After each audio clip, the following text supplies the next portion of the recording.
Friends, welcome to the second session. We have understood financial statement basically comprises the income statement and balance sheet in our earlier session.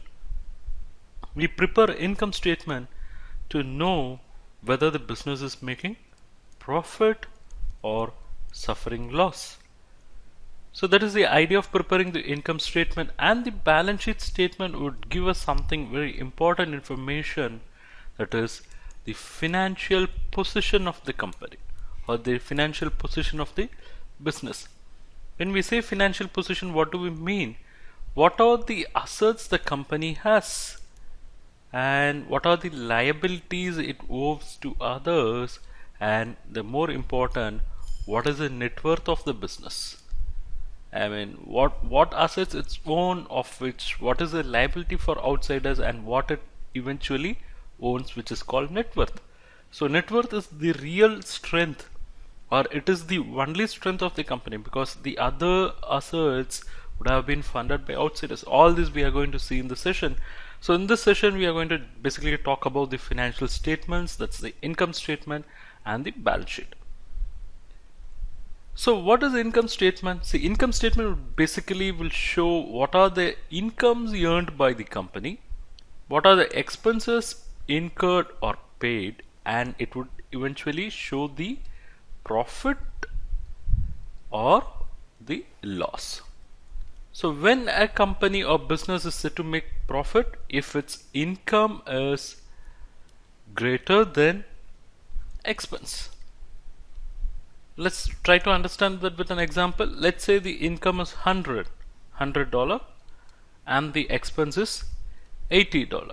So it is said there is a profit of $20. But we'll have it on the reverse. Income is $80 and expense is $100. It means there is a loss of, income is lesser than expense, so there is a loss of $20. So the income statement basically gives us this information: what is the profit or what is the loss. By giving us the information on the incomes and expense and the net, we get the profit or loss information. So this is about the income statement. So what incomes, what expense, that's what we are going to see. So let's say incomes can be from various angle. I mean, one can be from sales, right? If there is a sales income, sale of product. And two, it can be from service, if there is a rendering of service. And three, there can be non-operating income. See, these two basically results or comes out of operation. The company is in existence for selling or providing service, but it can also fetch some non-operating income. It can be something like income from deposits or interest from deposits. So depositing is not the core activity of any business. They just park their surplus funds, and if that surplus fund is going to give an income, it's not the routine income for the company, it is not the operating income, it's rather a non-operating income. So incomes can be basically classified into operating and non-operating, and we can also have the classification for sales if there is a sale of product, and it can be called a service if we are providing services, say consultancies and all, and there can be non-operating income. So these three classifications will be found on the income, and we'll move on to expense. As far as the expense is concerned, what are the possible expenses? If there is a company which is selling product, for selling product it requires something called raw material, right? So raw material is one possible expense, whatever the raw material that is consumed, and it cannot sell the raw material alone, it has to convert. So for converting it needs to engage people, so there is going to be a labor cost. And mere labor cost is not sufficient, it requires power, machineries, everything, right? So there is going to be a power cost, and it has to incur some manufacturing expenses like setting up the machine, all those costs. And it will not get here because apart from production you need people in admin, you need people in sales, marketing. So you have to incur selling and general admin expense.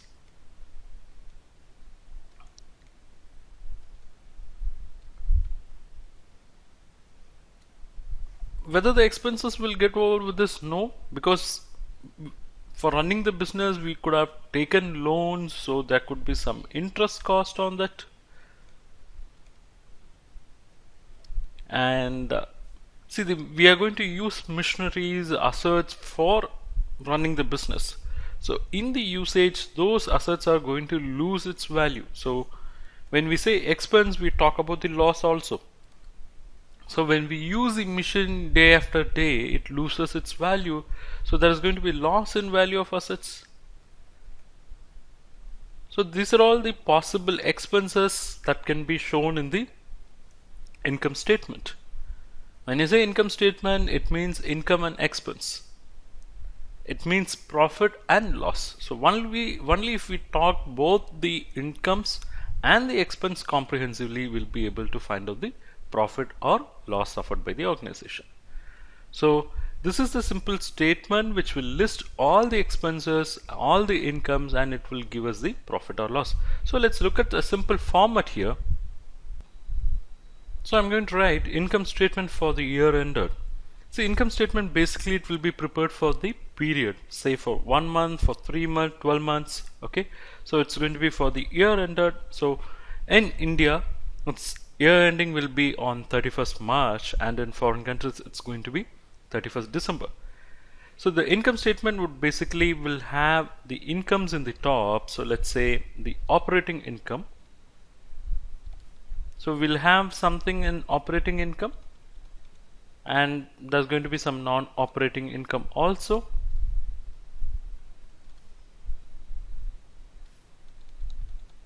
So this will give the total income, and there will be expenses. Expenses will be basically raw material consumed,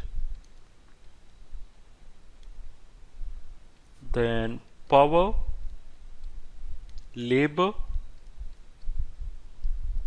depreciation, other manufacturing expenses, then comes selling and general admin expenses, and of course the interest.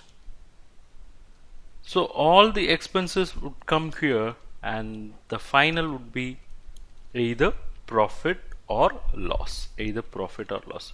So this is the simple format for income statement, wherein we'll have the incomes here, and here we'll have all the expense. The difference between the income and expense would throw the profit or loss. The next one is balance sheet. What does a balance sheet basically conveys? See, the balance sheet basically says how the company has funded its business. I mean, it basically talks about the funds which have been deployed and how those funds have been utilized. So balance sheet basically talks about from where funds had come in and where those funds had gone for. So the funds can come from owners, right? It can come from suppliers. Suppliers can tell you, take the goods, pay me after 10 days. Okay. It can come also from bankers as a loan. So you will have funds on one side, and with all these funds, what could have been done is assets could have been created. Let's say fixed assets. I mean, those are all meant for usage for a longer period, and current assets, those which can be converted into cash within a short period. So the balance sheet basically talks about these two. That's it. I mean, from where the funds had come in and where the funds had gone out. So the funds had come in from three sources, let's say from owners, from suppliers, from bankers, and with these funds some fixed assets were created and some current assets were created. So what is this fixed assets and what is this current asset? See, fixed asset are those assets which are acquired with an intention of long use. Okay, I mean, you don't have any intention to sell these assets, which are acquired with an intention for generating revenue. Okay, these are all the assets which will help in generating revenue. Example can be machineries, example can be factory buildings, Example can be critical components. Okay, so you have purchased those assets with an intention for longer use, or say, or put it in different way, no intention to sell. Okay, no intention to sell. So example for fixed assets can be land, it can be building, okay, it can be furniture, it can be machineries, it can be even intangible items, like patent, okay, branch. All these are all for developing revenue for the company. Okay, this is about fixed asset. What about current assets? See, current assets are those assets which are created in the normal business course, and it can be converted into cash within a short period, let's say 1 year. Can we have some example for current assets? Yeah. See, cash is a simple example which is already in the form of cash. Okay. I mean, the current assets are those assets which can be converted into cash in a short period. First item is cash, fine. The next is the money held in bank, which can be converted into cash. The next is deposits with the bank, which can be converted into cash. The next is some, say, short-term investments, which can be converted into cash. The next is, let's say, inventory, or say the stock, which can be sold and converted into cash.